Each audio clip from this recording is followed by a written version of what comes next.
Hello? Hey, Nate. Yeah. Hey, how's it going? It's Jake from the MMA podcast. I'm doing good, my man. How you doing? Good. It's usually a two-man team we have going, but the co-host came down with a little bit of strep throat today, so it looks like it's just going to be you and me chatting, but I still have a lot of questions. You just landed in the Big Apple, I'm assuming, to film MMA uncensored live? Yes, I did. Nice. Yeah, I was going to lead off with, even though you're done fighting professionally, you're a host for MMA Uncensored Live on Spike TV, which airs Thursdays, I believe, at 10 p.m. Eastern, 9 p.m. Central. Spike, obviously. 11 p.m. Oh, 11 p.m. Sorry about that. Yep. It's all right. Yeah. Spike, obviously a huge name in MMA, having the partnership with the UFC for a long time, and pairing up with Bellator in January. Bring me through a day in the life of who I'm sure is the ultra busy Nate Quarry. So, are we going then? Are we live right now? Yeah. Oh, okay. Geez, it really kind of depends on where I'm at in the country. This past week, so today's Wednesday. Last week, I spent 2.5 days down in San Jose, California, working with a company called Nuvasive. They're the ones that did my back surgery 6 years ago. Had a spinal fusion with them and went from not being able to carry my little girl around to fighting again for the UFC, and fought 6 times for the UFC after my surgery. It was such a great story, and no one had ever heard of something like that happening after a big back surgery, that working with Nuvasive, we've now started a patient support program where everyone that's suffering from back pain and leg pain, they can reach out to me, and then I'll help them find a surgeon that's in their area and see if what I had done is going to be an option for them. And surgery is obviously the last thing anybody wants, but at least you know that you're going to be working with somebody that has those tools that I was able to use to get my life back. So Monday, Tuesday, part of Wednesday, I was in San Jose speaking at a doctor's office and to patients who are just suffering and looking for some relief.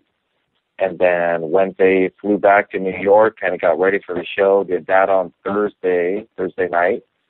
And Friday morning, flew off to St. Louis for the same thing for Nuvasive, going out and speaking again on their behalf, just trying to reach out to patients that are looking for hope. And when I get back home to Oregon, so Saturday I flew back to Oregon, and because I've been gone for 5 days, then my main priority is spending time with my little girl and my girlfriend, and just reminding them who I am and why I work so hard to provide for them. And these days, Wednesday, I keep repeating that. Monday, I get up around 7 a.m., get my little girl ready for school, and see her out the door, and catch up with everything that I've been missing while I'm gone, take care of all my zombie cage fighter orders, and ship those all out. It's still small enough right now that I'm able to do everything 100% myself. I take care of all that stuff, plan the next shirt and the launch for that, get whatever I need to get. Little girl gets home at 3, get her off Monday. She's got jiu-jitsu at 4:45 at the next level MMA in Taggart, Oregon, just outside of Portland. Get her to jiu-jitsu, get home, make a dinner or make it with my girlfriend, and just kind of do that throughout the week until it's time to travel again. Wow, I knew you were a pretty busy guy, but that's way more stuff than I even imagined. You were talking about your website, and I definitely had a couple questions about that, and of course the upcoming zombie apocalypse. But before we get to your career and website and thoughts on the current state of MMA, you were mentioning your back surgery. How long had you been struggling with these issues with your back? It had been coming up for a couple of years, and it just started with, geez, my back hurts. So then I'm icing down, going to the chiropractor, taking anti-inflammatories and keeping everything under control, and then it just kind of snuck up on me. I've got degenerative disc disease. So if you picture your disc in between your vertebrae, they kind of look like jelly donuts. And with me, my jelly donut just wore completely out. With some people, the jelly kind of squirts off to the side, and it hits a bundle of nerves that goes down to, if it's in their neck, it'll affect their arm. Wrestlers will get what they call a stinger, where the arm kind of goes numb. But when you have this consistently, it's just this numbness through your leg or through your arm. And it's just horrible. And then as the disc starts to wear away or the pain gets even worse, it's just ridiculous how bad it gets. There's nothing like nerve pain. And it's not that stabbing pain, especially in the lower back. It's just that pain that just makes you so tired. You don't really want to get out and do anything. You're grumpy. You see your whole quality of life disappear. And now I just feel so blessed that I was able to get this surgery, get my life back, and now being able to reach out to patients who are suffering and help them. I was at the last UFC, I was at a bar making an appearance, and this young lady, probably around 30, comes up to me and she says, "Oh my God, you're on the cover of my book." And we put out a book called The Better Way Back. You can order it at thebetterwayback.org. And it really just tells my story of what I went through with my back surgery, the good and the bad of it. So she comes up to me and is saying, "I'm having your same surgery, the X-Lift, the extreme lateral inner body fusion, in 2 days. And I'm dying to talk to somebody." So I was able to talk to her and kind of answer her questions. And then Monday morning, I actually went to the hospital, saw her there, met her father, met her boyfriend, met the surgeon. And really my goal is just to support the patient. Because before my surgery, I was just absolutely terrified. I'm talking panic attack terrified, because I went from fighting for the world titles and not even be able to pick up my little girl. And as an athlete and somebody that's been in manual labor my whole life, I was insulating underfloors through high school and picking berries in the fields when I was 12, 13 years old. And that's all I've ever known is how to use my body to make things happen. And now it's just completely betrayed me. So it was so terrifying. And I went through that basically alone with no support from anybody who'd been there. So I really see it like I'm finding meaning in what I went through by helping these patients to find a solution. And I tell every patient I talk to, like, man, I'm a spokesman for the company, but I don't get a commission if you get surgery. That's not my deal. My goal is to help you find whatever your solution may be. Maybe it's yoga. Maybe you just need to lose some weight. Maybe it's an X-Lift like I had. And most recently, 6 months ago, I had what's called an XL-TDR. Kind of the same procedure, but an artificial disc this time. So instead of a fusion, I maintain my mobility and all that stuff. But it's not FDA approved in the States, so I flew over to Cyprus, Greece, and had it done there. And just another phenomenal outcome. And it was just 6 months ago. People don't believe it because I'm moving around. I've grappled a couple of times since then. It probably wasn't the smartest thing to do because I'm still in recovery. But 6.5 months ago, I was starting off my day by crawling around the floor, getting my medications, crawling back to bed, waiting for the world to go fuzzy, and then I could start my day. And again, I feel like it's just my responsibility now to reach out to people that are suffering like I was, who don't know that there's hope, that are so terrified of having surgery, they're basically on death's door before they'll even go see a surgeon. I consider myself so lucky, so blessed, that it's really my duty then to reach out to patients that are suffering. Wow, that's a really incredible story. I definitely want to pick up that book. What was that website?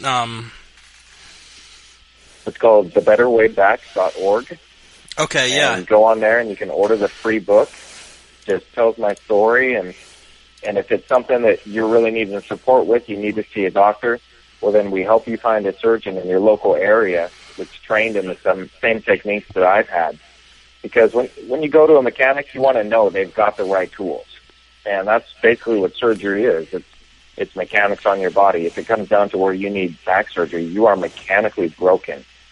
So you want to go to somebody that has these latest techniques that are tried and true. And you're never going to find anybody in the world that's put their body through more than I have after back surgery. And so much of that is because of the technique, because they're coming in from the side. They're not doing this aggressive cutting through muscle tissue through the abdominals or along the spinal erectors in the back. So your recovery time is very quick. And Tito Ortiz contacted me a few years ago, and I helped him get surgery. He fought a year later against Forrest Griffin. And even Mike Goldberg called me, I think it was last year. Same thing. He was having incredible back pain, and I was able to help him get surgery. And people all the time that are needing help just reach out to me, and I just help them find whatever solution is going to be best for them. Wow, yeah. Talking about your athleticism and entry into the sport, it always kind of nags at me when talking to a fighter. Is how a very intelligent and well-mannered person can get into the business of just punching dudes in the face, and especially because of your upbringing, you didn't participate in organized sports or martial arts until you were in your 20s. So the fact that you became a professional athlete on an elite level is really incredible. What spurred your entry into mixed martial arts? Well, yeah, I didn't really have the same background that most of the athletes have had. In fact, my upbringing is very different from most people. It's the fact that I was raised in a cult, as one of Jehovah's Witnesses. So while you all were going to school dances or trick-or-treating, going to birthday parties, I was going door to door, knocking on people's doors and bugging them, trying to sell copies of the Watchtower Awake with people, and just asking them over and over again, do you think mankind can solve their own problems? And it was with a cult like that, it's just so controlling. They don't let you do anything of your own free will. They take away all your self-esteem. They control what movies you can see, music you can listen to, books you can read, who your friends are, what your activities can be, all of these things. It's so controlling because if they give you any sense of self-worth or any free time, you're going to realize, oh my God, this sucks. This is the last thing I want to do. And then you also go out and educate yourself and you realize, wow, this is kind of full of crap. All of these truths that they're telling me about just really don't make any sense. I was in my early 20s, right around 24 years old, and I was at a party where I shouldn't have been in the first place. And this guy comes up to me and he says, man, there's these two guys beating the hell out of each other on TV in a cage. And to that day, I had never watched any boxing, any martial arts, anything like that. I was in love with the concept. I would record the Steven Seagal movies and the Van Damme movies off TV, and I'd watch them on my VHS tape over and over and over again. Edited down because I couldn't watch rated R movies. But I just had this fascination with fighting and martial arts, and going in and seeing Horace Gracie and Ken Shamrock, I was just blown away. I just couldn't believe that there was people out there that were so skilled and athletic. And then at the end of the fight, they shook hands. They showed respect to each other. And I said, man, this isn't the barbarism that I thought it was. And I'm miserable. I hate my life. I hate everything that I'm doing. I don't like the people I'm hanging around. They're very judgmental. I don't enjoy what I'm doing. I'm going to go try something new. And so I opened up a phone book. I found a local gym that was teaching Brazilian Jiu-Jitsu. And I went down, and the very first night was a 3-hour class. Took an hour and a half of kickboxing, an hour and a half of jiu-jitsu. And I got the crap beat out of me so badly. I said to myself as I was leaving, I'm going to keep coming back here every single night until I can kick every one of their asses. And that's what I did. I just kept coming back over and over and over again because I couldn't exist knowing that some skinny little guy who's 145 pounds could choke me out and leave me unconscious in the street and steal my shoes. I just couldn't handle that. I had to explore this, and for the first time in my life, I said, I'm going to do what I want to do for the first time. And that's kind of why I have the phoenix on my right shoulder, the tattoo, because I had to basically die several times in my life to my old way of life to be reborn doing.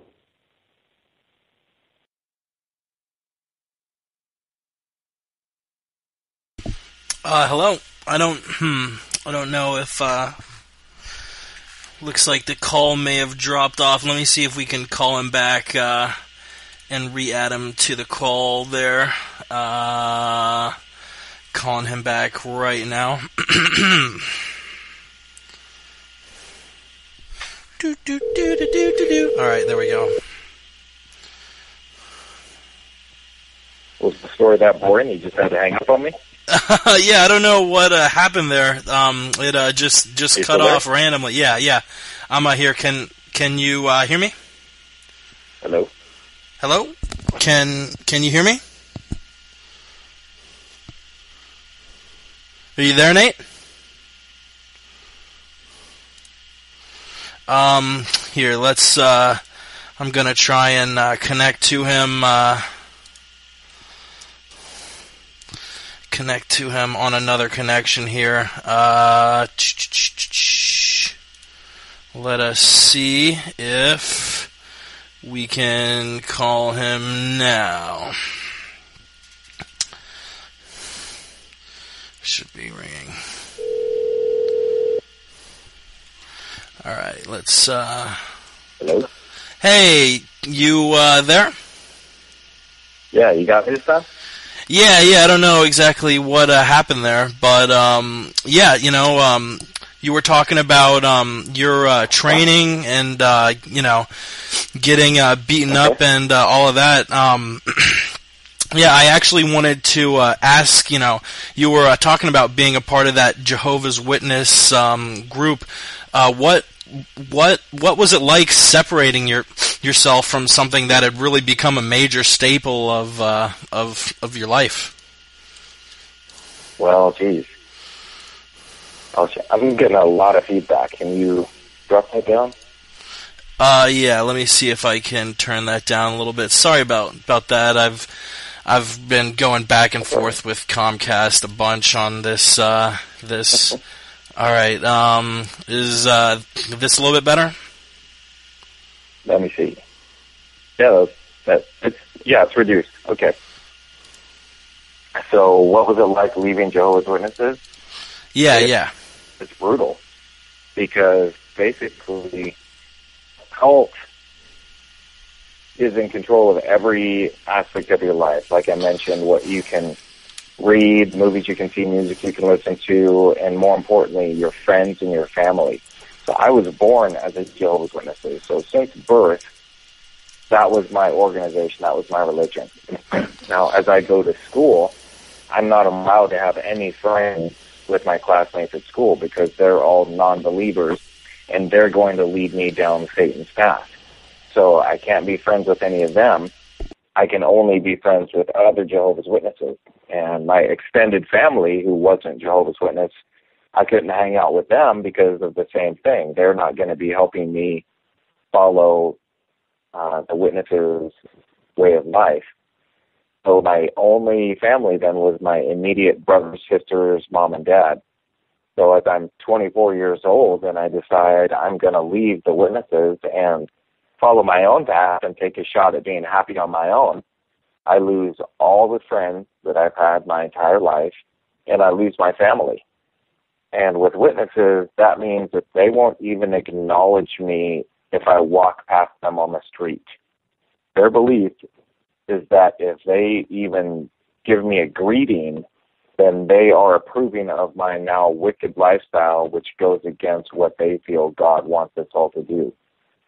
So I've got one friend from my childhood. He was a kid that we went to school together, and we kind of stayed in touch. But other than that, my oldest friend is 15, 16 years old. I don't have any friends from my childhood. And my family, when I left, my mother and father just basically wrote me off.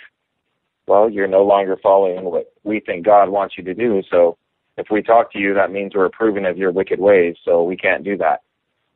So even now, my father has passed away, but my mother will only speak to me in case of emergency, in case she has something that's completely fallen apart in her life and she needs me to come in and fix it, because I'm the only responsible kid who has any business sense, monetary sense, any of that.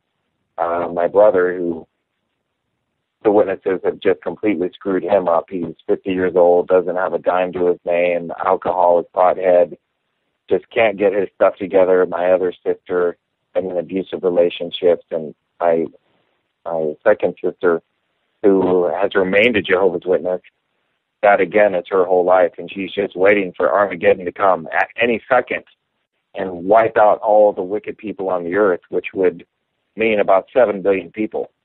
There's a tenth of 1% of people on earth are Jehovah's Witnesses.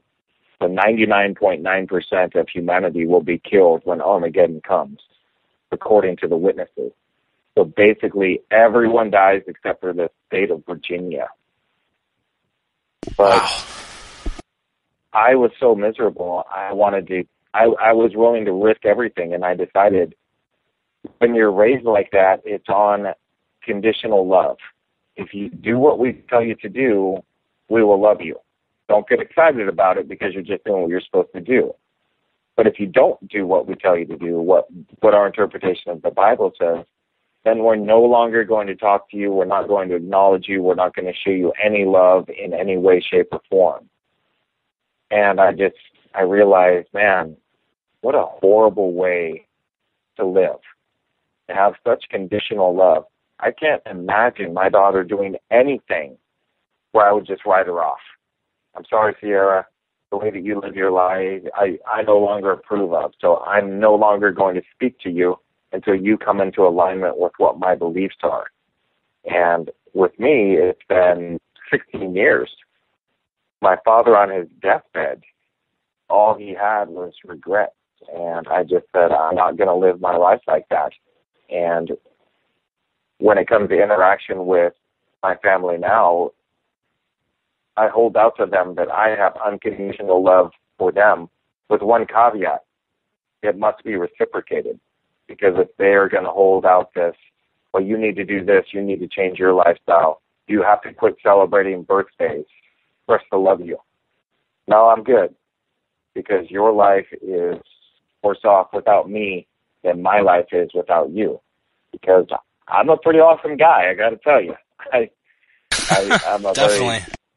I try to do good things, try to be good to people, and I don't hold out these conditions. So, in my mind, all these organizations, they're missing out on how they treat their kids and who should be their loved ones. I see so many ex-Jehovah's Witnesses are just train wrecks. I actually hosted basically a support group, kind of like an AA meeting a couple of weeks ago, and had half a dozen ex-Jehovah's Witnesses all come over who were having a very hard time breaking away because now, like one woman, 45, 46 years old, she's been a witness her entire life, realized that her husband was cheating on her, got divorced, and realized how fake the entire organization was, got disfellowshipped, excommunicated from the church. So now she's 46 years old, kicked to the curb with no friends, no family, and is just completely clueless and lonely and miserable. So I've been trying to show a little bit of support to these people that are suffering and are scared and lonely just like I was. Wow, that's really incredible. You know, you're widely regarded as one of the good guys in the sport of MMA, and hearing that story, you know, contrasted with the great person you've turned into is incredibly inspiring. Getting into your mixed martial arts career, you know, you mentioned your training started off rough, but eventually you made it into the ring, and your first professional fight in 2001 was against Drew McFedries, who also made it to the big show eventually. Walk us through before, during, and after your first professional fight. Oh, wow. Geez, that was... Back then, you didn't know who you were going to fight. I had no clue who Drew McFedries was. I would just train my ass off, just train as hard as I could to try and be ready for anything I could. And I was kind of I don't want this to sound boastful. I can't think of a better word for it. I was kind of the breakout guy at Team Quest. I was kind of at the forefront. And I say that because one day when I'm grappling with Randy, once Team Quest had originally been started, it was just Henderson, Limland, and Couture, and maybe Tanner. I don't think he was around at that time. But that's all it was those three guys competing on the biggest stage in the world. And I went to Randy one day after practice, or training, as it would have been, and I said, Randy, I want to fight for you. And he says, well, we don't really have a team. And I said, well, you need to form a team and put me on it. That's what should happen. And he was just like, oh, well, that's a good idea. So then he formed Team Quest, and I was the first guy on it. And then we grew with guys like Leben and Herman and everybody else. But because I was right at the forefront, like every possible mistake that could be made was made with me. So we show up in Salt Lake City to fight Drew McFedry. Never had a contract sent over. It was never faxed, never emailed or anything. So I show up and told by Monty Cox, okay, well, you're fighting for, I think it was $500. And I was like, Randy, it's supposed to be $800. And Randy goes to Monty and he's like, well, I thought it was $800. Monty's like, no, $500. And then Randy comes back and he's like, well, he says it's $500 and we just go home. And I was like, dude, you think maybe in the future we could get like this stuff written down before I fly out here? Because I'm living on $10,000 a year. $300 is a lot of money to me. Jeez. I didn't really have a choice. So it's like, well, that's what I came out here to do. And remember, Randy gave me some good advice well before that, and it was every time you're getting screwed over, whether it's a judge or whoever it may be, look at it as another opportunity to punish your opponent. So I just made a little check right there. Cool. So I'm getting screwed by your manager, Monty Cox, in his show, which was, well, I can't remember the name of the show, and it had his ref. And it's common knowledge that Monty uses his shows to build up his guys. And it's brilliant. That's what you should do. That's what a good manager does. Talking with Monty years later, he said, do you think it's by coincidence that I've managed so many champions? Franklin, Pulver, Sylvia, Hughes, all these guys. You think that's a coincidence? No, I make champions. I build them up in my shows. I give them this experience.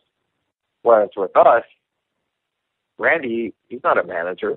Limlin's not a manager. Anderson's not a manager. They're fighters. And if you look at, okay, how does my manager make the most of his money? Monty Cox makes his money by managing fighters. Randy makes his money by fighting. So he's not going to spend 6 hours a week looking for a fight from me for $500. That's why I fought for 14 years and had 22 fights. Because my manager was off making money doing other stuff. Going to spend a few hours renegotiating and get me an extra $200 when he's getting the cut of 15%, and then it's split between him and his two partners. So he just made an extra $10 for working all this out. So it's another one of those learning lessons, and it was a catch weight at 202. And the cool thing about it was, what's his name? It just escaped. Drew. So Drew, he's a southpaw mulatto, so he's really tan, shaved head. I'm right-handed, white as a ghost, shaved head. So it was like this mirror image as we were fighting, with one guy being really dark and the other guy being so white, the glare of the lights, you could barely even see me in the video. It was so crazy. And I just said to myself, I'm going to beat this guy. I'm just going to move forward the entire time. And that's all I did. From the sound of the bell, I just charged him the entire time and just kept on him, and body locked him and took him down. And the rules were a combination. You could elbow and you could also knee on the ground. So I'm kneeing him to the body to get him to lower his hands and then kneeing him in the face on the ground. Second round starts, same thing. I'm just charging him the entire time, just staying on him. Take him down. He's in quarters, and I'm on a side position, punching him, kind of holding him there. Well, my ankles were underneath the ropes because it was a ring. And so the referee stood us up. Like, okay, let's stand up. You guys are outside of the ring. And I'm like, no, my ankles are outside the ropes. But it was one of those, oh, that's right, I'm fighting Monty's guy in Monty's show with Monty's ref. So, of course, if there's any opportunity to give his guy a little bit of an advantage, you're going to take it. That's what I remember saying to myself, cool, it's another opportunity to show how good I am and how hard I'm going to beat this guy. And again, just stayed on him. I've got one of my favorite highlights is from that fight. Drew lands straight left right in the center of my face. Just blasts me and just shoves my head back, and I come back with a right hand and land it right on his. Yeah, anybody that's seen Drew knows he is so dangerous right early in the fight. He's so explosive. I just stuck on him, and I wore him out, and halfway through the second round, he's falling through the ropes, and I'm pulling him back in to try and knee him and finish the fight. And the referee jumps in and stops it. And I remember thinking to myself, cool, you're going to stop the fight again? That'll give me another chance to beat on him some more.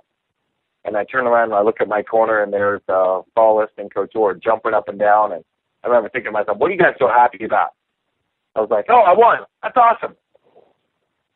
So we started jumping around. It was really cool. I saw Drew years later, and we were talking about the fight, and he just said, man, all I wanted was 5 seconds to clear my head. But you would not get off me. You just kept coming and coming and coming. And I was like, dude, it's because you're a better fighter than I am. You hit harder than I do. You're better all the way around.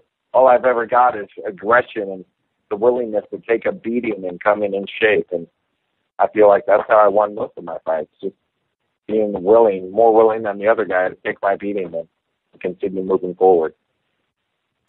Geez, man, I feel like you've got a great story for every single question I've asked up to this point. And after the Drew McFedry's fight at Extreme Challenge 43, you rose to a 5-1 record. You had a couple of TKOs, you had a couple of submissions, and then you got put into the Ultimate Fighter house for their premiere season. The Ultimate Fighter 1 was your entry into the UFC, and you were more or less the good guy of the show. A bunch of personalities in the house, including Koscheck, Diego Sanchez, Swick, who's fighting this Saturday, Chris Leben, Kenny Florian, obviously Forrest Griffin and Stephan Bonner, who fought on the finale and what's arguably one of the most important fights in the Ultimate Fighter history. Outside of all of the fights, what was living in that house like? It was terrible. It was so brutal because you've got 16 guys in there, just a bunch of knuckleheads, and at any minute you don't know who you're going to be fighting. So you can be training with somebody like at the finale when Leben comes back, and he's training one-on-one with Kenny Florian, and they're sharing ideas and training together, and everything's great. Well, hey, surprise, you guys are now going to have to fight each other to get to the finals. And I remember Leben just freaking out. It's like, all this is unnecessary drama. This isn't going to help the story. This is bullshit. I can't believe you're making us do this. That's just the way it was the entire time. And I said from the beginning, after the team picks, we go back to the house and it's decided, okay, well, we need to have a captain. And I remember thinking to myself, I'm going to vote for Kara Alexis because the last thing I want to do is lead these idiots. What a pain in the ass that's going to be. And Alex raised his hand and goes, well, I think it should be Nate. He was picked first, and I think he'll do a good job. And I was like, oh, my God. I did not want to be team captain. And Stephan Bonner, as soon as we hit the front door of the house, Stephan starts drinking. Everybody starts drinking. Leben's hammered. Stephan Bonner is hammered, and he starts yelling, what? That's BS. I'm the biggest and the strongest. I should be the captain. I can't believe you would choose him. And he's just screaming and yelling. And I just looked at him and I said, Stephan, when you talk that loudly, I can't hear you. And he just went, oh. It's just completely quiet. And I was like, all right, if you guys really want me to be captain, I'll be captain. But here's the deal. I'm going to do the best I can to win this fight. But at the same time, I'm going to do the best I can to help all of you win as well. Because at the end of the day, if I win this, I want to know it's because I'm the best. Not because I cheated you guys or it's underhanded or pulled some type of a sneaky play or something. I'm going to do my best to win, and I'm going to do my best to help you guys. So let's try and have that kind of an attitude, and no matter what, at the end of the show, we'll all be able to hold our heads high. And we had just crazy highs and lows with all the antics and all the crazy stuff that was going on, but it really launched my career. Before then, nobody knew who I was except the very, very hardcore fans. And now all of a sudden here I am on the Ultimate Fighter in front of millions. And even without getting the opportunity to fight, I was able to develop fans. And that, to me, really said kind of a lot about the fans and what people, to some extent, want to see. They want to see somebody who's going to try to do the right thing, no matter what the situation is. And for me, that's always been the case. I'm going to side with Leben if he's getting sprayed down with the hose and called a followerless bastard. But if Leben's picking on Swick for knocking him out, well, then he's making an ass out of himself, and he shouldn't do that. So I try to do what's right depending on the situation, and it's generally pretty clear what it is. If you put aside your ego and try to put yourself into someone else's shoes, it's pretty easy to see what the right thing to do is generally. Definitely, yeah. I was actually going to ask you about that moment. It was a really great moment when you stood up for an enraged Leben against those assholes, Koscheck and Southworth. We actually had Chris on a month or two ago, and you really can tell he's matured a great deal since the show aired in 2005. Do you ever still keep up with Leben or any of the guys from the house? A few of the guys. Leben had me in a part of his camp for a few of his fights when he went on that 3-fight win streak. I was a part of his camp, helping him train, and he came and lived with me. And basically, I was just kind of the older brother type thing, just to help keep him in line and train for his fights and stuff. Alex Schonauer, Alex Alexis, Utah, a few of those guys who just built those friendships. Mike Swick. They're good guys, and they were all in the house for the same reason I was. We're following our dream of being fighters. We didn't start fighting to become famous. We didn't start faming to make a lot of money, because that just wasn't an option for guys like us, especially myself. When I started fighting, there was 5 UFC pay-per-views a year. There's no way that some kid from Salem, Oregon, that started training at 24 with no wrestling background is ever going to make it to the UFC. I did it for the love of fighting and the experience. I wanted to know what kind of a man I would be when I was fighting. Would I be the type of guy that would fight till I had nothing left, or would I tap out at the first opportunity? And the Ultimate Fighter gave me that opportunity. Nowadays, you've got a lot of guys, and the second season of the Ultimate Fighter, they were there just to be famous. Well, I want to be famous. I want to show everybody how cool I am. When I started fighting, it was lame. People told me all the time, why are you doing this? You're fighting for free? That's stupid. Why are you doing this? What a waste of time. And now it's like, hey, I'm a fighter. Check out my shirt. Look at how cool I am. Like, dude, that's not why you should fight. If that's why you fight, then you're in the wrong sport, man. If you're fighting for taking money, you should join a band. It's going to be a whole lot easier. You're going to be able to drink every single night. There's a lot more women at the shows. Follow that pathway. If you want to really be a fighter, you've got to do it for the love of the sport.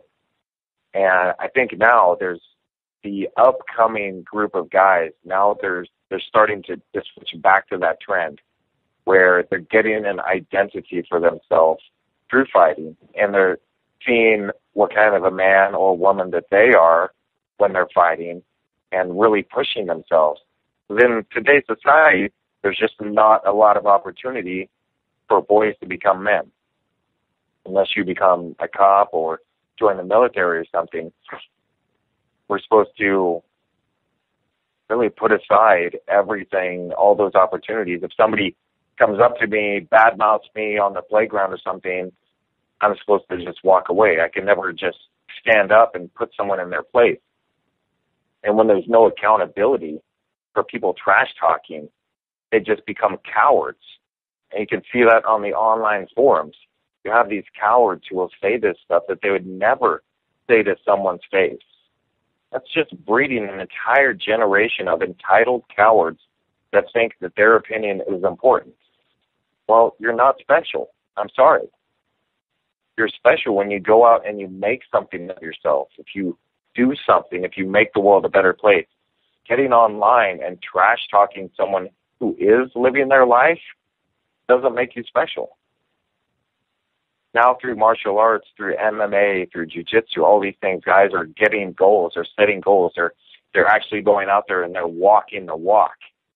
and they're not doing it just because they want to be famous or make money. It's a great potential outcome for them. I mean, look at John Jones. We started training at the same time. I was 24. He was 6.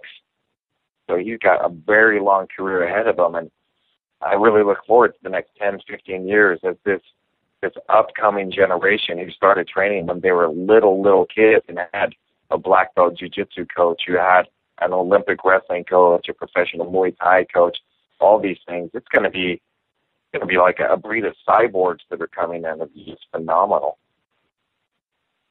Definitely, yeah. You talk about these guys on the internet, and these armchair quarterbacks who kind of will sit back and throw out jabs seemingly without consequence. One sort of thing which I've noticed, which kind of bugs me, especially because really, I mean, I'm not bullshitting whatsoever. The Ultimate Fighter 1 was really when I started getting interested in the sport, and you were my favorite fighter in the house. And it really kind of bugs me when people like a front row Brian will sit back and say stuff about someone who's achieved more in his life than probably that internet troll could achieve in 100 lifetimes. What is the whole origin of this sort of thing that he's got against you? Oh, that guy! I didn't even know who he was until so what happened was, I really enjoy calling people out. I just find it amusing when people are blatantly lying and trying to get away with it. And so this guy, whatever his name is, Front Row Brian, starts talking about how he's being considered to be a new host on my show, MMA Uncensored. He's going to replace Craig Gordon as the host, and he's in final talks. He's ready to sign the contract. So I just started tweeting at him, "Hey, that's good news. I'm glad to hear it. Who are you talking to at Spike? I'll put in a good word for you." No response. "Hey, who are you talking to there at Spike? I'd love to put in a good word for you." No response. "So are you talking to someone there at Spike? I'm a little confused here. You said you were really close to finalizing your contract." No response. "So when are you coming on board?" I talked to Craig. He said nothing. I talked to my executive producer. He said they don't even know who you are. So at this point, he starts to engage me, and when I get into discussions with people like that, I try not to really put in any opinion. I don't call them an idiot or a trash talker. I just repeat facts, because you can't argue with facts. And it came down to it. He wasn't talking to anyone at Spike TV. He wasn't talking to anyone at Original Media, at MMA Uncensored. This was all total lies and fabrications designed to get him attention for something that he isn't doing. It's like me saying, "Hey, guess what? I'm going to be the new pitcher for the Dodgers. I'm just finalizing my contract right here." How ridiculous. And we're in a society where somebody like that gets recognized for spouting lies like that. I just find it so amusing when I'm able to take somebody like that and just point out clearly, "Oh, look at what he tweeted here. This is a total lie. This person is a liar. They're cowardly. They're misrepresenting themselves. They have really done nothing with their lives. They're trying to insert them into our world where we've worked really hard to be here." And that's where it all started. And honestly, I've never given them a second thought since, because people like that aren't even worth thinking about. It was Roosevelt that said, "It's not the critic who counts. The guy who's sitting outside the ring and who's saying how good or how bad you are. It's the guy that's inside the ring. It's really putting in the effort. That's experiencing the highs and the lows of victories and losses." I had a friend when I was a little kid getting into photography, and he said, "Boy, you should get a camera and we should do this." And I remember thinking to myself, I don't want to be the guy taking pictures of other people living their life. I want to be the guy doing something that people say, "Hey, let's get together and watch what he's doing." And we all have our own way. My best friend's a photographer. We all choose our own path, and I'm never going to besmirch anyone or talk badly about whatever path anybody takes, because all my closest friends all have something in common. And if you go to one of my hotel room after fight parties, you're going to see the most eclectic group of people, because they'll have a medical device president, the CEO of a medical device company. I'll have somebody who runs a video game company. I'll have another guy who's just a hardcore fan who's been following me forever and just has a passion for this, and a buddy who owns a comic book store, or somebody else who's running a TV show. All of my friends have one thing in common, no matter where they're at in their life, and it's a passion to live life. They don't want to be sitting on the outside judging other people or talking trash about other people. They always say that small people talk about other people. Big people talk about ideas. They talk about things. They talk about where they're going. And it's the education that comes along with it. You can do these things. You don't have to sit on the outside. I would recommend anyone to go out and fight. Even if you lose, what an incredible experience that you train for 3 or 4 months or longer to meet someone in a cage and go to battle with them. In a world where today people are so cowardly, they'll hide behind a computer and never even meet someone. They'll go on a dating chat line and never even meet someone. They're too afraid to do that. To go onto these forums and talk all this trash, and not in such a way as, yeah, I don't like that guy. This guy sucks. He's terrible, blah, blah, blah. Dude, get out there and live your life. It's pretty awesome. And if you lose, that's one of the things that I've never been afraid of. I'm not afraid to lose, because those that are going to laugh at me and mock me for losing, I don't care what they think. My true friends, the people that care about me, they're going to like me whether or not I win or lose. If I lose, they're going to weep with me. If I win, they're going to cheer with me. They're going to celebrate with me. It's those on the side that are trying to tear down those that are living their lives, that you look at them and it's like, wow, what a hollow, empty life you have. And it's so clear how miserable you really are. If you have to tear down someone else to feel good about yourself, wow, what a horrible life to live. I would much rather, like when I was cornering Leben for those fights, I told him, Chris, I am so jealous of you because of how great you're doing. What a great opportunity you have. I'm so proud of you. I'm so happy for you. I didn't get online and say, oh, I can't believe he would do this. And, oh, I thought he would lose this fight. No, I want to celebrate with people when they win. I'm not going to cowardly sit at home and trash someone. But there's nothing I can do about it. All I can do is encourage people to live a 3D life. Get out from behind the computer and really explore something. Be on the other side of the mat, on the other side of the cage. See what it's really like to go there. Because if you're sitting at home watching it all the time, there's got to be some part of you that says, man, I would love to do this. Maybe at the smallest little show or a tiny little grappling meet, and really just kind of taste what it's like to live your life like that. It's amazing to be the one that gets out there and does those things. Wow, definitely. That's very, very true. You know, you've obviously lived your life to full potential. One of a select number of guys who's had a double-digit amount of fights in the UFC, and strung up a very impressive 7-3 record. You know, in those 10 fights in the UFC, who is your toughest challenge inside the Octagon? Geez. Probably the second time that I fought Pete Fell. That was literally the most important day of my entire life and my daughter's life, because I had left Team Quest. I just didn't feel like I belonged there anymore. I didn't like the way that the business was going. Couture had left, and I think you can see by how things have gone now, the entire gym has fallen apart, the gym in Portland. But I was kind of ahead of the curve. I just said, this isn't working for me. I think it'd be best for all of us if we left now and went and did something else. And everyone that I felt that I was representing said, no, we're going to stay here. I said, okay, well, I can't convince you guys to do what's best for your own career. So many of them wasted years of their career, or their careers completely died there.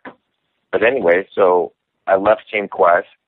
I had to go through a custody battle for my daughter because her mother saw me on TV, so obviously I'm making millions of dollars. It didn't matter that when I fought Franklin, I got paid $10,000.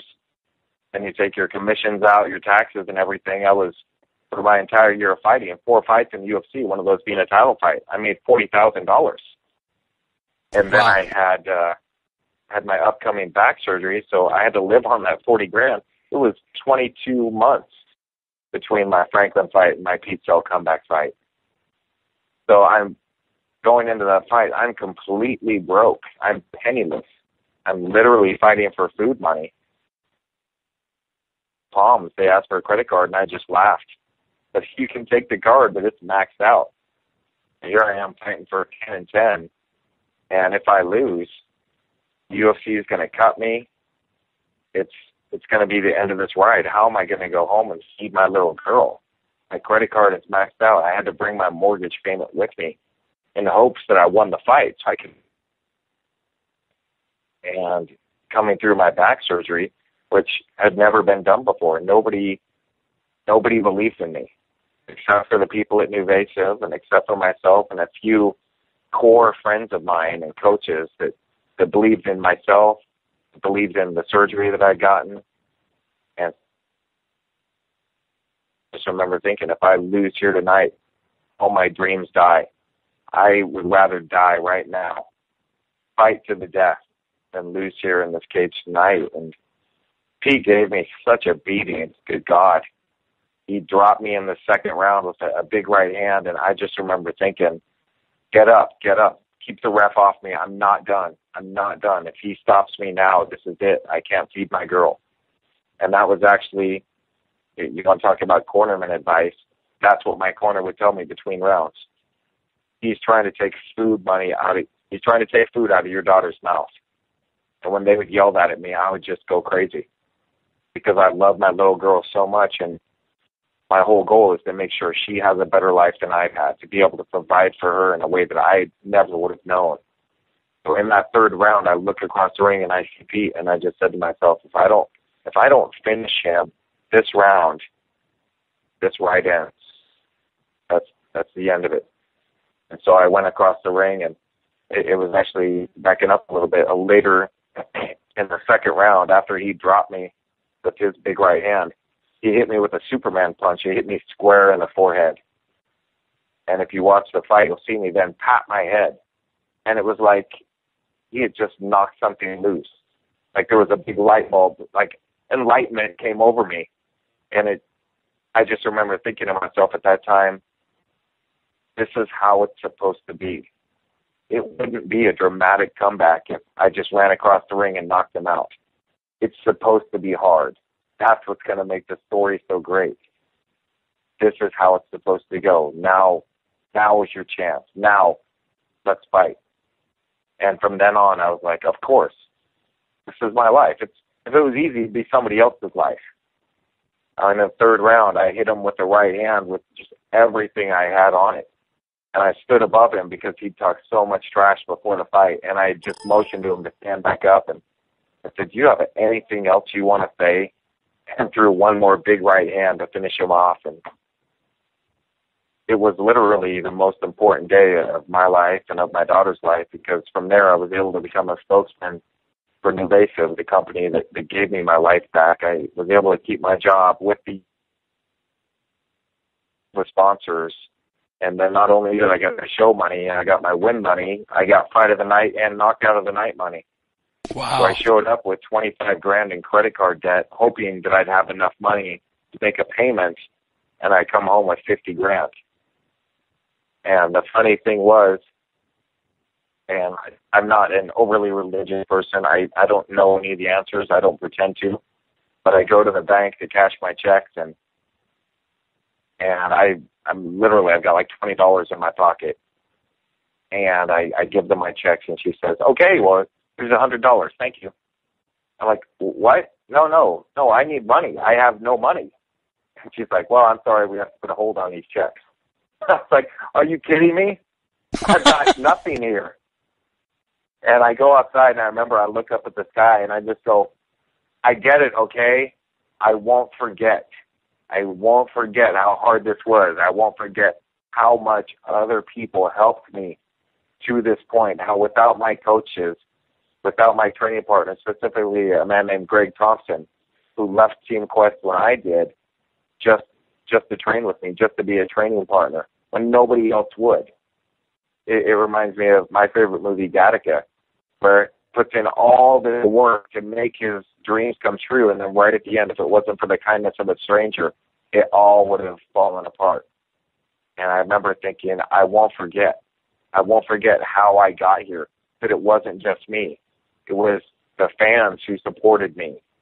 It was my coaches and my training partners. And I was so broke when I get back to Portland.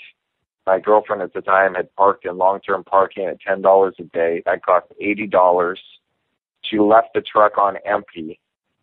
My tires were completely bald. Oh, I'm driving on fix-a-flat on one and the spare tire on the other. And I have to drive all the way down to Salem, an hour and a half away, to pick up my little girl from school because I've been gone for a week and a half. And so I had to spend all my money on getting my car out of the parking lot, the rest on gas. I could go pick up my daughter. And again, the kindness of a friend who owned a restaurant, and I was able to go to his restaurant. And he said, "Let's celebrate. Let me buy you dinner." And I was so thankful because I was so embarrassed to have to tell him, "Man, I can't afford to eat food." Once again, just how lucky I've been to have the right people there at the right time when I've needed it. I've been a lot luckier than someone like me deserves to be, I can tell you that. Wow, yeah, and that was a really amazing fight against Pete Sell back in '07. Your following fight at UFC 83 was against Caleb Storns. What was that fight like? Obviously, it's sort of infamous now as the Running Man fight, and how often are you still asked about that match? Quite a bit, man. I get people all the time telling me to do the elephant punch, or as I call it, the rock hammer, where I lace my arm through one and kind of chase them around, I know it's not politically correct to say it, but we would have called it back when I was a kid the retard punch. And saying that, no disrespect to mentally handicapped people, that was never our intention as little kids to make fun of them, but yeah, that's what we would have called it back then. But that whole fight, it was just, once again, like one of those law of attraction type things, or if you visualize it, if you build it, they will come. So the backstory on that is, I have my back surgery. I called Joe Zola and said, "Joe, I'm ready to fight. Let's go." And he goes, "Cool, I want you to fight Pete Sell in a rematch." And I went, "That dude's too tough. He's going to be really angry. He's going to beat me up. I need a warm-up fight. Let me fight Caleb Storns. He just beat Chris Leben. I think that'll be a good matchup for me, a good warm-up." So he goes, "Okay, that's a good idea. I'll call Caleb." So Joe calls me back and he goes, "Caleb says you're not worthy to fight him because you just lost your last fight and he won his." And I went, "Really? Okay. All right, I'll fight Pete Sell. But I will get Caleb. And when I do, I'm going to end his career." And so going through that fight week, I just visualized it all week long, that when I came out to fight, everyone was going to boo me because I'm an American fighting in Canada. And he's going to come out and they're all going to cheer him. But as the fight goes along, I'm going to win over the entire crowd. And they're all going to cheer for me because I'm the real fighter who's there. And I'm going to move forward on him the entire time because he's a bully. He feels good if he can move you backwards. And I'm not going to take a step back. I'm going to chase him the entire time. And at the end of the fight, while they're all cheering for me, booing for him, I'm going to give the Rocky IV speech. And that's exactly how it went down. I chased him around the ring. I chased him with the rock hammer. And at the end of the fight, when they would show me and everyone would cheer and they'd show him and everybody booed, Kenny asked me what it was like fighting in Canada, and I said, when I first showed up here, everybody was booing for me. And then as the fight went along, everybody started cheering. So I figure, you can change, and I can change. Anybody can change. And everybody just loved it. It was like, this is the perfect quote ever, because even people didn't know it was a Rocky IV quote. We're like, that's so inspirational. So it's perfect. That's awesome. Wow, yeah, the last year or so, I've heard of that fight being compared to fights. I heard a couple people liken it to the Diaz Condit fight. A couple people liken it to the Clay Guida versus Gray Maynard fight. Did either of those fights remind you of fighting Caleb Starnes? Pardon me? Did either the Diaz Condit or Guida Maynard fight remind you of fighting Caleb Starnes, like as far as the pacement? Okay. Yeah, I just cut out there for a second. So, it did to some extent, and seeing that and seeing the frustration on Diaz's face and on Maynard's face. The big thing that you have to do when somebody is pot-shotting you or running around or something like that, you have to chase them. And as I'm looking at Diaz fighting Condit, I'm thinking to myself, dude, you have to move forward, and you have to do it quickly. You can't slowly move forward like he does, because you're not going to be able to corner someone that's running. But that cage is huge. It's hard enough to corner somebody when they're slowly moving around. And with Gray Maynard, same thing. He's got more of a wrestler stance, which means he's got a lot of weight on his front leg. He's slowly moving forward, same type of thing. If somebody is making you chase them, you have to chase them. And you have to make them look foolish at the same time. I was at Mark Hart's Ivan Solivari fight, and they fought for the Ultimate Fighter. I think it was the night I first fought Pete Bell. And Ivan Solivari was very elusive, basically running the entire time. So the whole crowd's booing and getting angry, and Marquardt gets angry. So everybody leaves the event all pissed off and all angry. And I remember thinking to myself during my fight against Caleb, you all come here to see great fights. You also come here to make great memories. If I can't deliver you a great fight, I'm going to give you a great memory, and you'll never forget this. And so I started doing the running man, and then at the 10-second bell, I do the rock hammer. And I'm thinking to myself, Caleb, you've got 10 seconds now to hit me with whatever you want. Try and knock me out. I've chased you for 14 minutes and 50 seconds, and I can't corner you, so that's my shot. But I knew at the very least I was going to give the fans something to remember. And I was hoping so that the UFC would put that in the fight, in the video game. Like a secret technique, if you do up, down, A, B, A, B, I would do the rock hammer, and it would be an immediate knockout combination, or put it in one of the trading cards, the top trading cards. Like, dude, you guys really take yourself that seriously? We couldn't do something that cool? Right. That would be awesome. Oh man, I'm sure a lot more people would be clamoring for that game if you could break out the rock hammer during that. Just a few more questions, and I'll let you go. The biggest topic, now that I hear being discussed in mixed martial arts is what's next for GSP. Lots of fans want to see him fight Anderson Silva. There are those who want to see the rivalry with Nick Diaz put to sleep, and then those who want to see the top welterweight contender Johnny Hendricks get a shot. Personally, I'd like to see St. Pierre Hendricks just because of the unique skill set Johnny has to counter George. But what do you think should happen next for the welterweight champ St. Pierre? I'd like to see him fight Johnny Hendricks. I think that's clearly the guy right there. I'd say line of GSP, Johnny Hendricks. Let Nick fight somebody else for a warm-up right after he's gotten off his suspension, and then he fights the winner of GSP Hendricks. I think Anderson Silva is a terrible fight for George St. Pierre. Look at Anderson Silva. He makes champions, light heavyweight champions, look like children. Knocking out Forrest Griffin in the first round, knocking out Stephan Bonner in the first round. He knocks out almost everybody. Just immediately, or he takes the first round to kind of figure him out, and then boom. It's definitely a very bad fight for George St. Pierre. Potentially, you could have huge pay-per-view sales, and that's really the name of the game. The UFC is a corporation. If they're not making money, then the door's closed. So they would have to promote that as something, some big, grand extravagance. But I think it's just a bad matchup for George St. Pierre. I'd much rather see Anderson Silva fight John Jones. But George St. Pierre, I think Hendricks has earned his shot. Or if Nick Diaz comes back, and if George St. Pierre, say, needed 6 months or so to heal up after that last fight, then I'd have Diaz, Hendricks, and then the winner takes the shot at George St. Pierre. The biggest thing is really building up drama to these title shots. Not like someone with morale, the greatest champion you've never heard of. UFC doesn't spend enough time building up these contenders. They fight 2 or 3 times on the undercard, once on the main card. Pow, you get a title shot.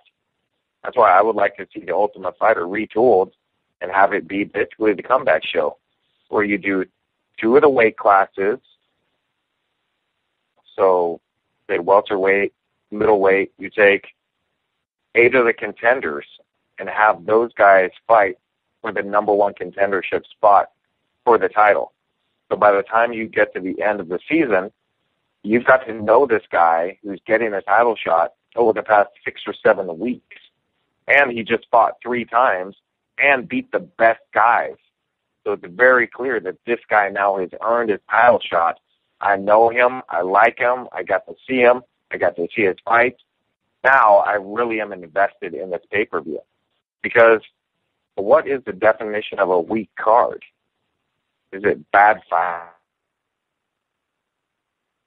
Card? No. A weak card is when you don't know who is fighting. So you start promoting the fighters and letting us get to know them more than a half-hour special the week of the pay-per-view.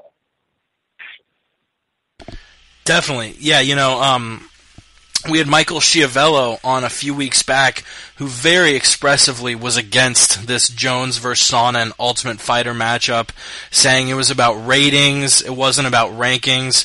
And as an Ultimate Fighter alumni yourself, what do you think about the UFC giving Sonnen this immediate title shot? It's really a joke. Chael did not earn that shot in any way, shape, or form.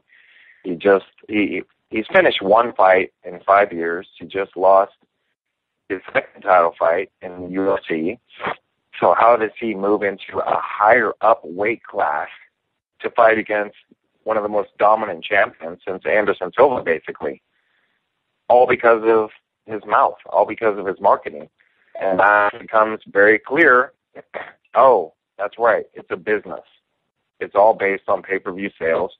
And Chael Sonnen versus Anderson Silva was by far the highest pay-per-view selling card of the entire year. If that's the formula that works, that's what's going to happen over and over again. That's why you see someone in favor get title shot after title shot. Why he's on the main card. They feel that he's a pay-per-view sales driver, so they're going to give him every shot that they can in the hopes that he'll win the title, and they'll be able to push pay-per-view sales. It's a business. What it really comes down to. And when people ask me for advice, the number one thing I tell them is you have to remember their job is to make money. Them being the promoter, your manager, whoever it may be, their job is to make money. Your job is to not be stupid. If you go into the situation not realizing their job is to make money, well, then you're stupid. When I fought for a title, okay, this is awesome. I'm getting a title shot. Well, why am I getting a title shot? Oh, because they feel that I'm going to drive pay-per-view sales. So, and the gate alone for the event was $3.5 million. But their job is to make money. My job is to not be stupid. I didn't know my job was to not be stupid. When I was on the Ultimate Fighter, I had leverage for the first time when they handed everyone on the show a contract and said, we screwed up. We didn't realize we don't have all of you under contract at the end of the show. We just have the winners. So we want you all to sign this contract. We'll pay you 5 and 5 for the first year of fights in UFC. I think the second year was 7.5, 7.5, and the third was like 10 and 10, something like that. So I stood right there, and Randy said, yeah, that's a great deal. It's a lot more than 2 and 2. If they pay it now, you should sign it. And if I would have realized that my job was to not be stupid, I would have said, wow, that's a lot of big words in that contract. I don't understand any of them. Let me give them to a lawyer so I can get this figured out. And then I would have realized, oh, I'm signing over all my rights in perpetuity. That means that they own my likeness. They own my fights, all the photos that they take and the interviews that I get forever. I don't get those back. But I didn't know that my job was to not be stupid and their job is to make money. And there's nothing wrong with that. That's the way of all business. Place and realize that, well, gee, their goal is to make money. That should be my job. I got to not be stupid and realize that I need to take care of myself. And the UFC has been a phenomenal organization to work for, and they've made many guys millionaires. I've got no grievance with them whatsoever. My only issue would be I wish I would have been smarter. And Dana White was always really good to me. He actually was the one that paid for my back surgery, my first back surgery. Without him, I wouldn't have been able to fight again.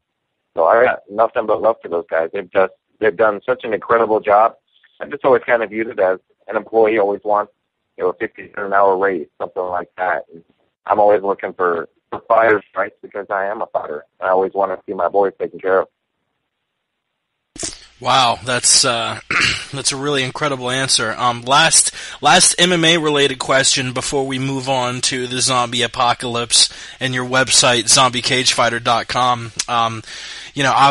Obviously a huge card coming up this Saturday on Fox. Your buddy Mike Swick against Mike Brown, Rory McDonald and BJ Penn in a heated welterweight bout. Top contenders Gustafsson and Hua facing off, and obviously you have your lightweight championship against Nate Diaz and Ben Henderson.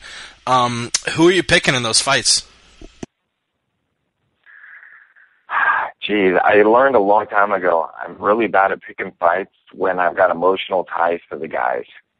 So I already did, every once in a while, do a bet with guys on Facebook, and I'll choose one of the fights, and the bet is that if I win, if my fighter wins, they have to go to zombiecagefighter.com and order a shirt. If they win, then I send them an iron-on for free, a Zombie Cage Fighter iron-on patch. So with that one, I had to choose BJ Penn because I've been friends with him for, 10, close to 15 years now, something like that, and I could never bet against my friends.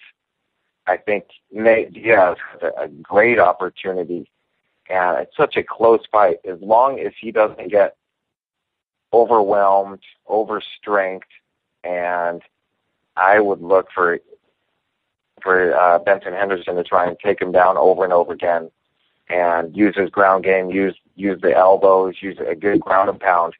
So Nate's really going to have to do a good job to avoid the takedown, avoid being put on his back, and throw his hands like he did against Cowboy.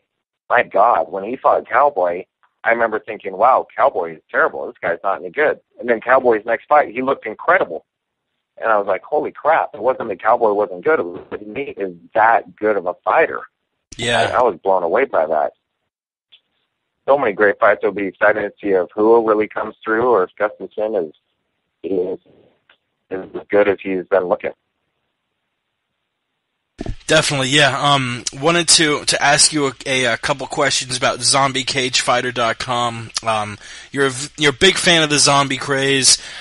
I am too. I've been hooked on this season of The Walking Dead. I'm not hooked to many shows, but that's definitely one of them. Actually created a company called Zombie Cage Fighter, and once again you can go to zombiecagefighter.com. If the zombie apocalypse went down tonight, what would be your weapon of choice? Personally, I like the stealth and usability of the crossbow, like Daryl on Walking Dead, but I was more interested in hearing what you would use against the hordes of the undead. Jeez, I would be screwed because I'm in New York right now, so that would just totally suck. Oh, so many zombies. I look out on the city. Millions of people out there. That would be terrible. What I would have to do is there's 2 stairways coming up, and I'm on the 19th floor. I'm on the highest. So I'd have to block off one of the stairways and just filter the zombies like the gates of hell in Greece, or make sure their numbers don't count for anything. And one tool that I found is pretty interesting is, the knife sharpener that you have in your knife block? Yeah. That is perfect to go right into a zombie's eye. You just jam it right in there, scramble a little bit, and you've just made some scrambled brains. It doesn't stick because it's not a sharp object. It's not going to get stuck on the bone or anything. So it's just really quick, just in and out type of thing. And yeah, it's just great. And if you've got a loved one that you're kind of worried about, then again, if you're in the kitchen, grab your dish towel, swing around the back, kick him in the back of the knee, and then use the dish towel just as a gag. And tie them up. Then they're basically harmless. Then they're just like your drunk buddy who's just wandering around and bugging you all night and won't shut up about it. Now they can't bite you, so it's not that big of a deal. Oh, wow, yeah, you heard it here first. Load up on knife sharpeners. Yeah, and speaking of zombiecagefighter.com, I actually went on there today, and I saw you have a petition going to see Sensei, Steven Seagal, take on Randy Couture. Really hilarious. Add us to that petition for sure. Obviously you know Randy very well, cornering him in a bunch of fights, training out of Team Quest since the beginning of your career. Obviously, Randy responded to Seagal's challenge in a very classy way, and most MMA fans do realize that Randy would probably win that fight quite easily. But why do you think Steven Seagal, of all people, chose to challenge Randy Couture to a bout, obviously, in a secluded place where no one could see him get beaten up like Gene LaBelle beat him up? But why do you think Sensei chose to call out Randy Couture really randomly on the MMA Hour with Ariel Helwani? Well, I could have my facts mistaken, but I don't think Steven was really calling him out. There'd been a lot of talk, and I've got to take credit for it because it was a few years ago now, at least 2 or 3 years ago at least, that I was on Attack of the Show on their MMA chokehold segment, and Randy had just retired, so I guess it was a couple of years ago. And at the end of the segment, I said, you know what, there's a lot of talk out there about somebody taking credit for fights that they have nothing to do with. Anderson Silva was a champ way before this person started taking credit. And we just had one of our greatest champions of all time retire. And I'm not ready for that. I want to see him fight again. And I stood up and I unbuttoned my shirt. And I had my Randy Couture versus Steven Seagal shirt on. Yeah. I said, this is the fight I want to see. This is the fight that the fans want to see. I've since discontinued it. I should bring it back. It's just an awesome shirt. But to me, the big thing is you got Steven Seagal out there claiming credit for Anderson Silva's work, for Lyoto Machida's work, and really kind of building himself up like he's this mystic martial artist who's just that deadly of a guy. And the really cool thing about fighting, it's just fighting. And if you're going to go out there and you're going to talk a lot of trash and you're going to tell everyone how great you are, well, guess what? You can prove it at any time. You just get in the cage and you fight. That's all there is to it. So with him out there talking about how good he is and how deadly he is, I thought, well, Steven, then why don't you prove it? If you're that good of a guy, if you're that deadly and everyone else is so childlike in comparison to your skills, well, then why wouldn't you fight? You would get so much new attention for your straight-to-DVD movies. You'd sell probably another dozen copies or so. You'd be able to easily win this fight, catch Randy in an ankle lock, and you just made, D'Antoni made $500,000. That's a pretty good payday. You buy a lot of Twinkies with that. So why not fight? If you're that good, if you're that deadly, why not fight? So I just thought I would throw it out there, and it kind of caught fire with it. And when I think people kind of started talking about it, and Randy was presented with the idea, and he said, oh, my God, I would come out of retirement for that. And then Steven hears about the idea, and, well, I don't know why Randy would say such a thing. I thought he was a man of honor. He's also a fighter.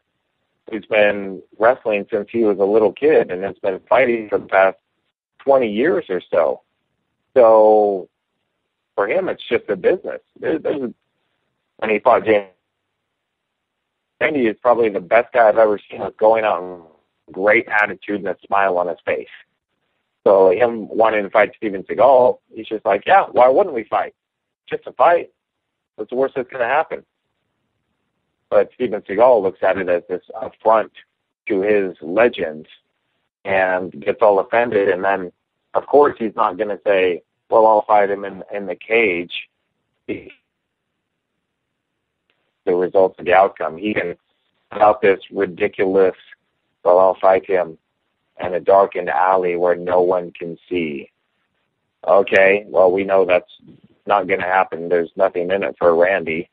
He would want to be doing it for a payday, not to test himself against Seagal, because I guarantee you the fight would last substantially less than a James Toney fight. Randy would shoot a double, maybe an ankle pick, put him on his back, head and arm, side choke, looking at about 30 seconds.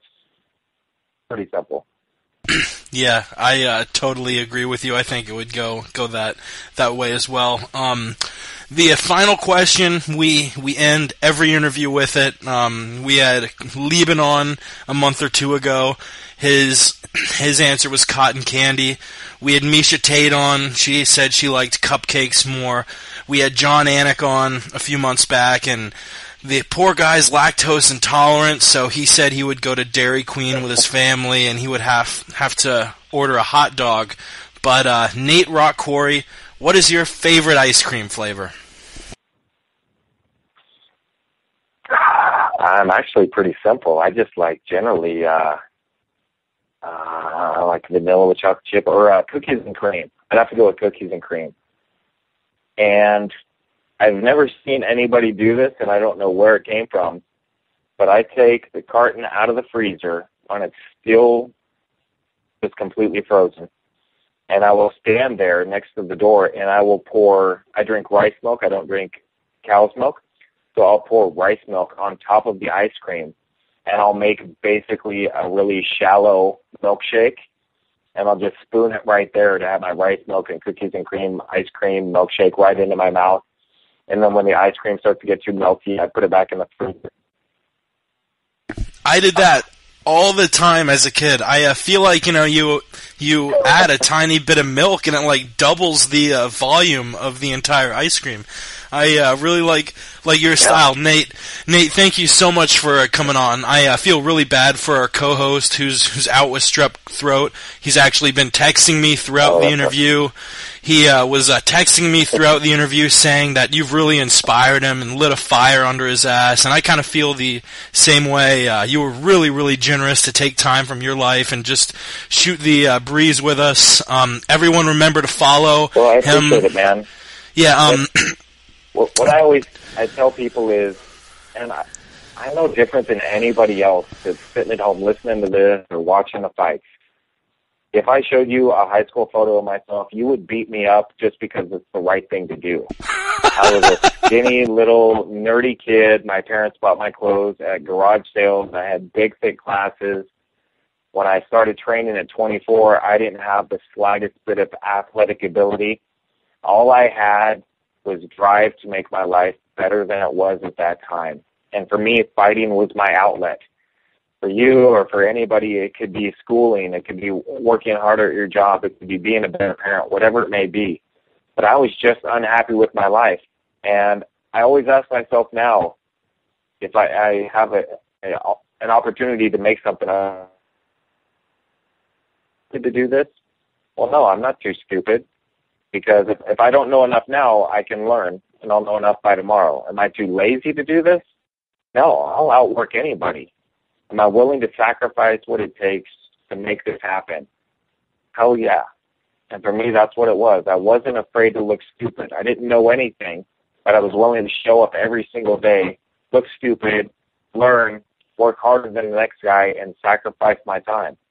If it had been going to school, maybe I could be the CEO of a big corporation now, or in that road, or whatever anyone decides to do. If you're not those steps, why can't you change your life? I was talking to Nick Diaz when he was on the show, and I said, Nick, you're a really smart guy. You chose to fight, and it shows how smart you are because how successful you've been. I said, Nick, why couldn't you have gone to college, or why can't you go to college now? And he was kind of like, what? Well, that's not for me. And I said, what, are you too stupid? He's like, what? No, I'm not too stupid. What, are you too lazy? No? So why couldn't you do something like that? As long as you have the desire, you're willing to put in the time and the hard work, anything is possible. Wow, yeah, I'm sure it took a lot of balls to say that to Nick Diaz. Yeah, you know, make sure to make sure to follow him on Twitter at Nate Rock Quarry, and turn to Spike TV every Thursday at 11 o'clock Eastern, 10 p.m. Central for MMA Uncensored Live with Nate, Craig Carton, and Luke don't forget to go to zombiecagefighter.com. That's where you can get all the coolest MMA shirts that don't just have skull and crossbones on them. And you can get the comic book. And Zombie Cage Fighter started with me just writing down a biography of my life, and then I threw in zombies. So it's not really about fighting. It's not even about zombies. It's really about what a father is going to do to provide for his little girl and make sure that she has a better life than he had. And for me, that was fighting and writing out this story for Zombie Cage Fighter, and then putting together these t-shirts. I can brag about my artists all day long. They've just done such an incredible job. And Christmas is coming up. It's right now it's underground cool. Sooner or later, it's going to be like tap-out shirts. It's going to be everywhere. So you might as well jump on now before I sell out and everybody goes, dude, remember when Nate Quarry wasn't a total douchebag? That's going to happen sooner or later when I sell out. So be underground cool now while you can. You know what? If anything, take my directive, because Nate, right when this is over, I'm going to log on and buy a shirt. You have any other plugs you'd like to throw out there before we let you go? The floor is yours.